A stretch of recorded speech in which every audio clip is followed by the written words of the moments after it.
WTO? Even for me, they say it's the old building of the ILO.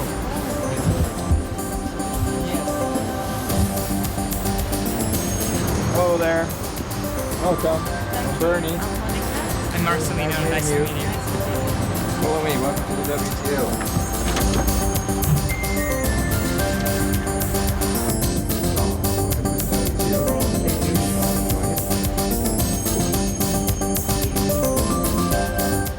Okay, tell me, what do you want to learn about the World Trade Organization? What can I show you? What can I tell you? Would want to know a bit more about the WTO, know more about it from a close point, and real things about what you do here. Okay.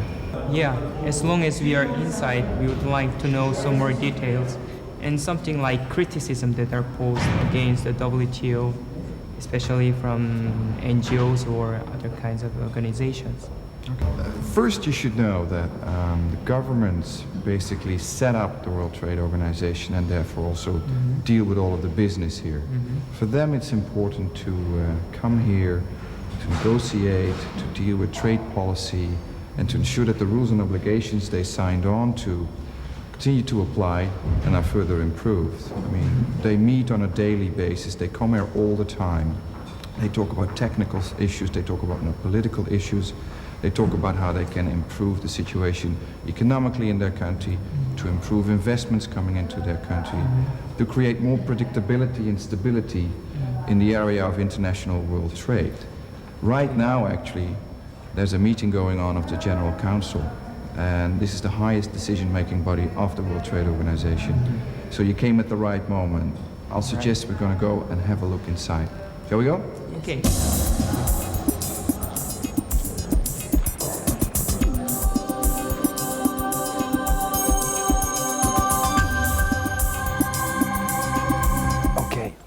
Here you see the WTO at work. This is the heart of the WTO. This is a pretty big meeting. You have a variety of meetings, bigger and smaller, on bigger issues and smaller issues. They can range from agriculture, a very big and important issue under the WTO, to issues such as import licensing. And on average, you can say we have about 2 to 3 meetings a day which involve all WTO members. When it comes to decision making, which of course is the most important part, every member will be there because there's a decision to be taken on the consensus basis. But quite often to come to a consensus decision, one meets in smaller groups. If you and I have to find an agreement on something, we can probably do it. It's just the two of us. If you're suddenly there with 50 people, you may want to sit down with 4, then with 10 to prepare that.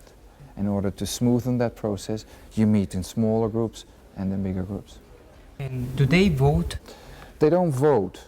At WTO, one of the democratic principles and pillars of this organization and this system is that anything is decided by consensus, i.e. everybody in this room has to agree with whatever comes to the table. Try to imagine that in this room a decision has to be taken. Say 2/3 of the room is in favor of a particular decision, 1/3 is against it. If you would have normal voting, say majority voting, then that 2/3 would get its way, 1/3 would not get what it wants. It might feel unhappy about it, but that's majority voting. Trade policy is considered so important, so crucial for the economies of many countries that they wanted consensus to be the basis. Everybody in this room has to agree. And that takes time, but it is the most democratic and I think most balanced way to come to decision making. You keep talking about government representatives. What about me? What about other civil groups like the environmentalists, for example? How do they get their views in here? Government are there to represent the interests of their country, of their people. And based on that, to have parliaments controlling their position taking. So if you have a particular position to take or something to be brought forward in the world of trade, you normally go through your parliament, or you normally go through a normal voting system. That's how a democracy works.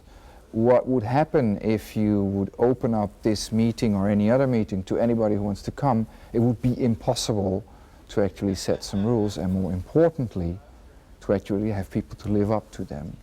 Because what we're having here is a contractual agreement signed on to by governments which are elected.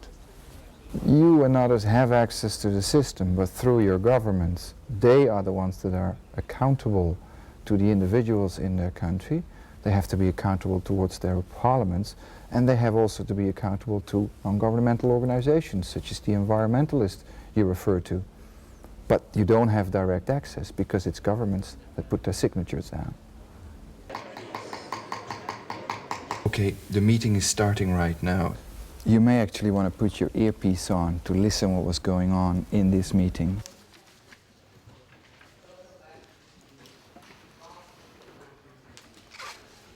I suggest we go next to an accession working party. Will you join me? Okay.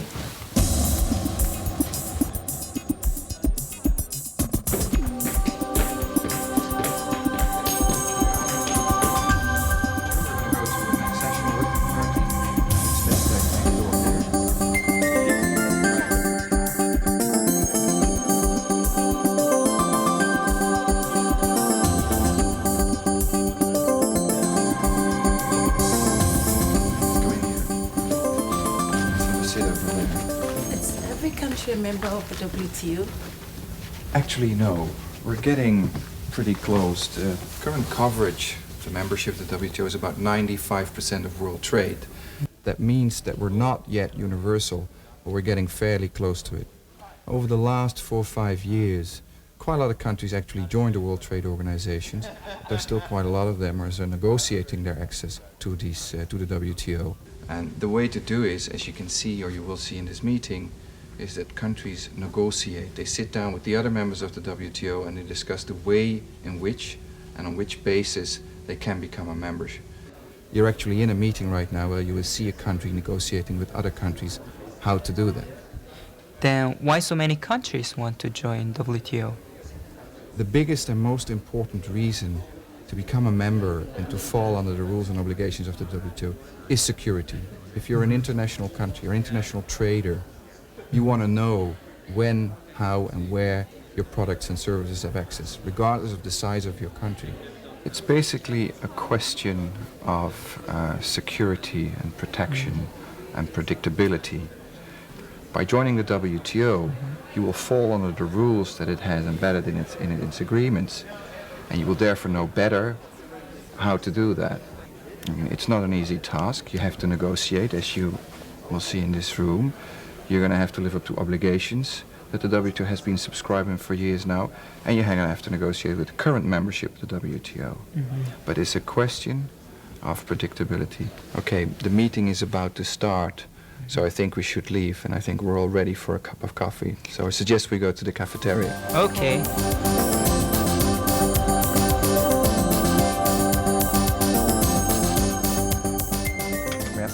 Many people criticize the WTO as being an organization that is legitimizing the already existing power of the powerful nation and putting a stamp on it. And what do you think about this kind of criticism on WTO?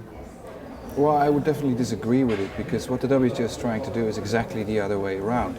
It's trying to create a balance in the power relations that exist around the world by having equal rules, non-discriminatory trade rules that apply to each individual member of the WTO. So in effect, the biggest country is bound by the same rules as the smallest country. And the smallest country can actually use these rules against the biggest country. That doesn't mean, by the way, that those rules can solve every power imbalance in the world. It's a given fact that there are bigger economic powers, bigger political powers, and smaller ones. And the WTO is just one aspect. It deals with trade, where they try to create a balance in those power relations. In many parts of the world, we saw this mass demonstration and protest. There's nothing wrong with protest. We're living in a democracy, and if people don't like what they see or hear or read about the WTO, one of the ways of expressing yourself is to protest. The focus on the WTO, the organization itself, is maybe the wrong kind of focus. It's easy, but we're nothing more than a facilitator.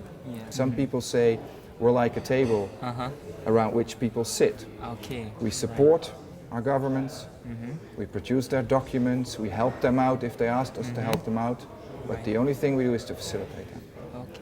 So WTO is just about trade. You don't really care about the environment? Let me say first of all, the WTO is about trade. It's the World Trade Organization. I mean, trade is the main business of the WTO. At the same time, we also realize that trade does get into other areas and other areas get into trade. And what is important is that one realizes that the WTO is set up for trade and therefore cannot always deal with these other issues. Obviously, we do care about the environment, but what they did, governments, when they set up and negotiated this organization and all the treaties it covers, it made sure that the rules apply to trade and at the same time would allow governments, for example, to take measures or to take steps to protect the environment or to protect the health of their citizens and similar issues. You can protect your environment, you can protect the health of your citizens, your plant life, your animal life, but you have to do it on an equal footing. You can actually, in practice, the WTO has seen a lot of cases, dispute settlement cases, for example, which involve the environment and which involved exactly that kind of problem. Countries trying to apply different standards in the context of trade. Look, there you got some panelists coming. There's actually a dispute taking place over here. You want to have a quick look and go in there? All right. When they go in? Okay.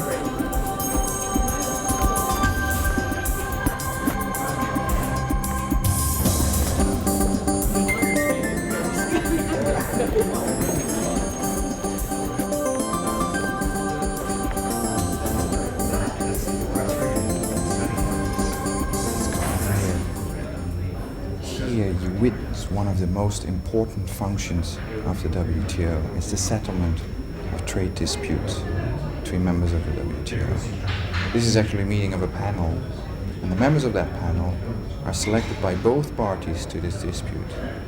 And to ensure impartiality and neutrality, both members have to agree on those panelists. The panelists are normally highly qualified governmental or non-governmental people, and they are the ones who actually decide over the results and follow-up of the case. But I think the meeting is going to start fairly soon, and the panel is still confidential, and only the parties have access to it. So I suggest we're leaving. Shall we go?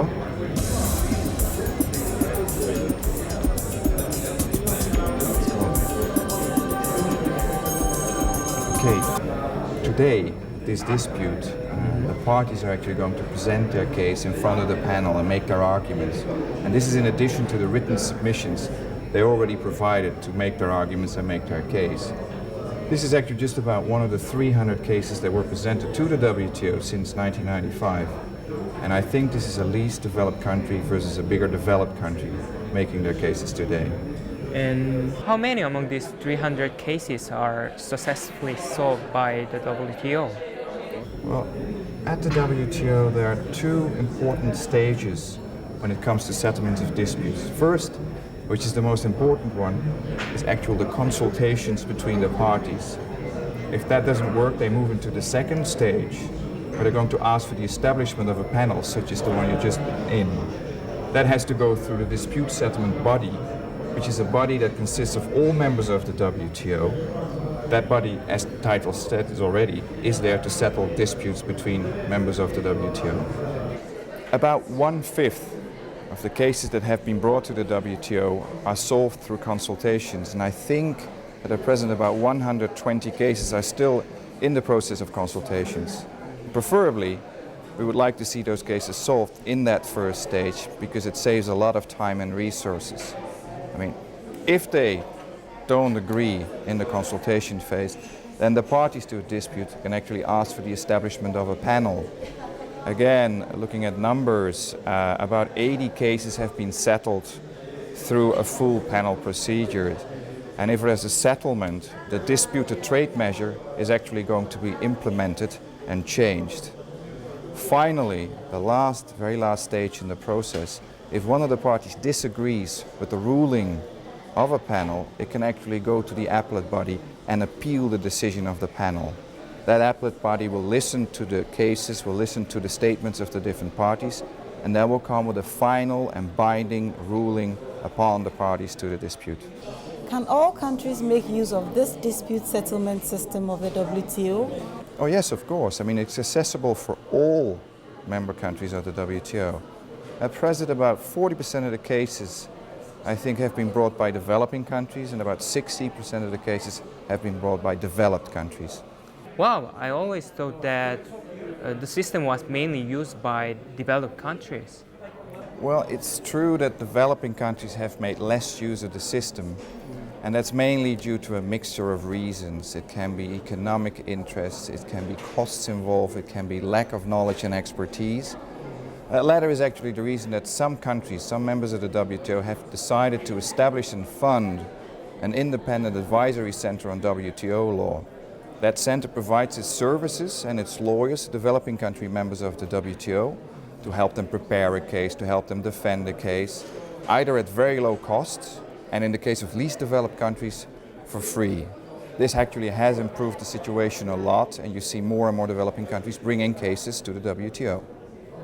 Is it therefore because of the dispute settlement system that developing countries want to become members of the WTO? It's one of the main reasons they actually want to accede to this organization. I mean, trade disputes are as old as the world, and quite often they were solved and won by hostile acts, giving the most powerful country the best chances of actually winning.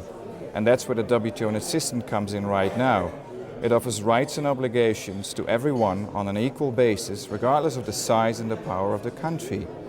And the dispute settlement system is there to actually allow the enforcement of those rules, again accessible for everyone on the same basis.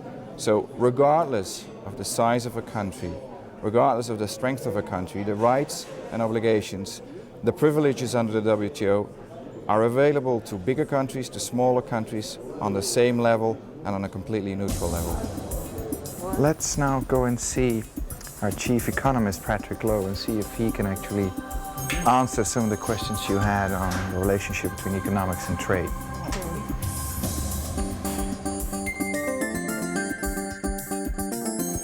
Patrick, hi. I got two students here. I have some questions. This is Patrick Lowe. Hello. Nice to meet you. Is it really true that international trade is beneficial to all countries and not just rich countries? This is one case where almost all economists agree. It's the idea of comparative advantage. Now, perhaps it's not a very obvious idea, but it's an absolutely crucial one to understanding why countries gain from trading. And there's much empirical evidence to show that countries do indeed gain from trading. What does comparative advantage mean? It means that even if another country is better at producing everything than you are, because of relative efficiencies, it still benefits all countries to engage in trade. Let's give an example of that. Supposing one country, your country, produces computers and shoes more efficiently than I can produce computers and shoes. Then you say, well, why would you trade with me if you can do everything better? The answer is quite important. You will produce computers relatively more or relatively less efficiently than you'll produce shoes.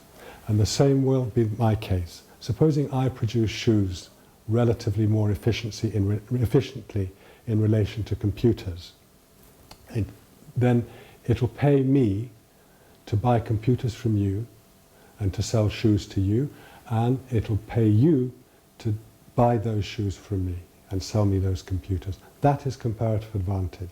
So in that sense, there are gains to every country from engaging in trade. But how about individuals? Do they have some kind of benefit? On the poverty question, there doesn't seem to be much doubt that trade has made a real contribution to poverty alleviation. When it comes to the question of equality, however, are some people relatively poorer than they were in relation to the people who have got richer? The answer, I'm afraid, is that economists answer, it all depends. We don't know. So, to the extent that trade makes a country better off, but some people worse off, governments have responsibility to try to find ways of compensating.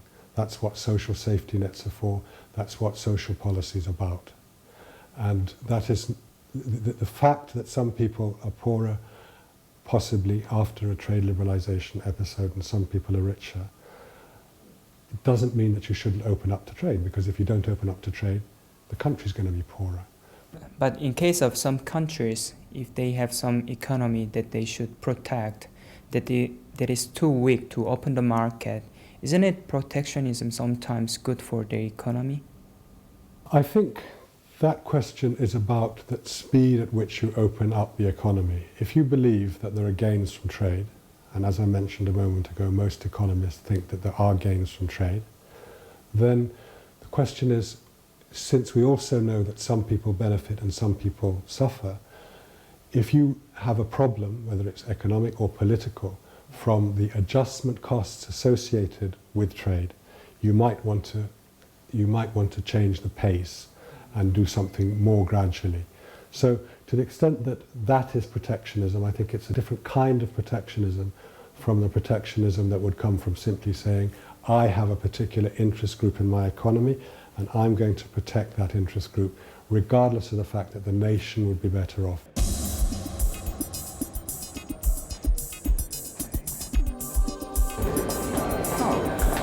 There's Suja. Suja, let me introduce you to Monica and Song. Nice to meet you. Suja is going to continue your tour of the WTO because I'm going to have to go to a meeting. I hope you enjoyed the part so far. I'm sure you're going to enjoy the rest of it. So it's nice seeing you. Thank you. Bye-bye. Bye-bye. Bye.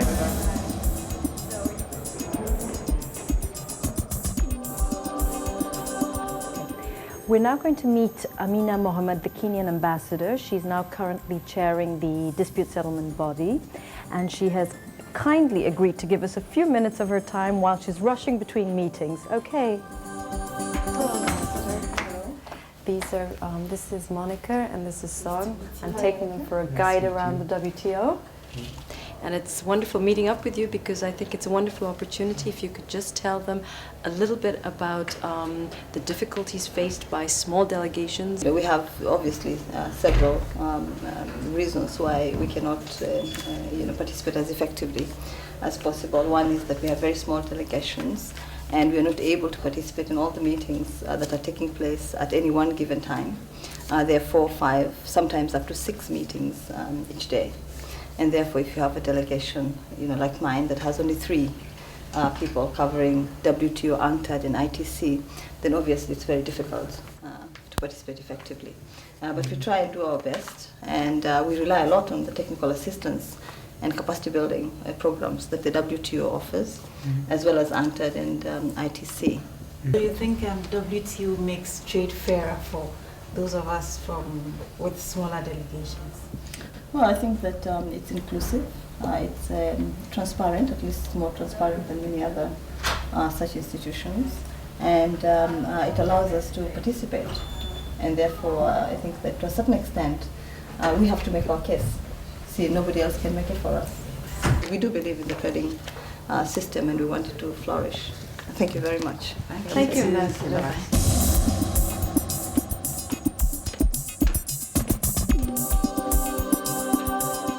Remember what the Kenyan ambassador had said about many countries having scant representation at the WTO? Well, in actual fact, she is right. There was a realization in the WTO that least developed countries were not participating as they should, and that something needed to be done.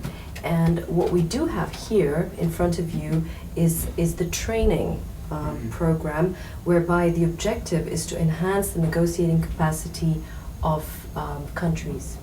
Who does select these people? They just apply as students for a scholarship, or?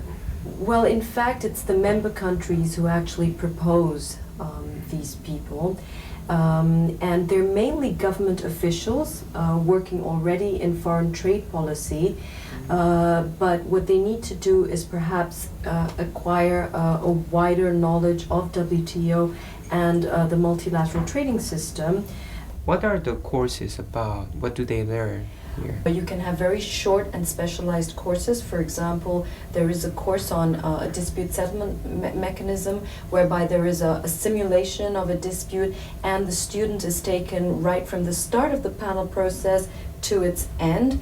Likewise, there's another course on tariff negotiations, and you have a simulation of a tariff negotiation. Are these courses really making a difference to developing countries? Well, I think so. If you just look at the figures, over 80 participants to these courses are now based in Geneva in the missions and actively involved in the negotiating process. But of course, the one thing to keep in mind is that there are resource constraints. We cannot train everybody, so we do rely upon the members to make the relevant choice of candidate to this training program. And does the WTO pay everything? Pretty much. What I would like to do now is to move from this training department.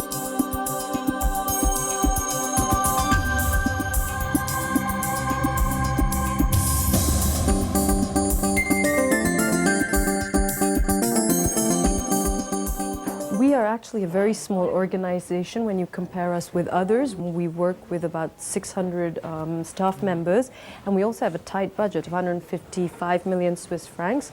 The WTO members contribute to this budget according to their participation in international trade. Well, I hope you enjoyed the visit and you had a better sense of what happens at the WTO. Great. And if you do have any further questions, please do not hesitate to come back here and spend some more time with us. Listen, good luck in your studies and take care. All right. Thank you very much. Bye-bye. Bye.